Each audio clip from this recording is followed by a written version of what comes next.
Welcome to the Learning Pines YouTube. We hope this video helps.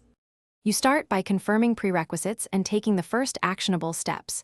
Install VS Code and a C++ compiler, then add the compiler to your path so the terminal recognizes G++ or CL. Once done, open or create your project folder in VS Code and install the Microsoft C/C++ extension. It gives IntelliSense and debugging integration.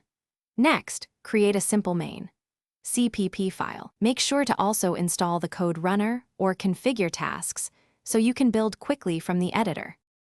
Once the folder is ready, configure build and debug so compilation and stepping work smoothly. Create tasks. JSON with your compiler command, output executable name, and flags like G for debug symbols. This lets you run a single build task. Then set launch. JSON to use the correct debugger adapter.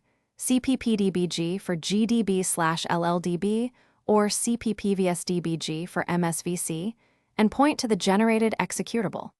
Also edit CPP property. You finish by running and testing, trigger the build task, then start debugging to step through code and inspect variables. Make sure the integrated terminal is used for programs that require input and watch the debug console for exceptions. If the program fails to build or debugger won't attach, check that the compiler is on path, tasks, JSON, and launch.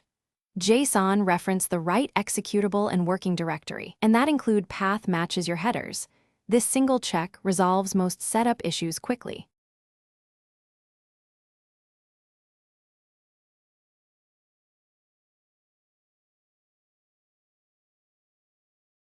Thanks for watching.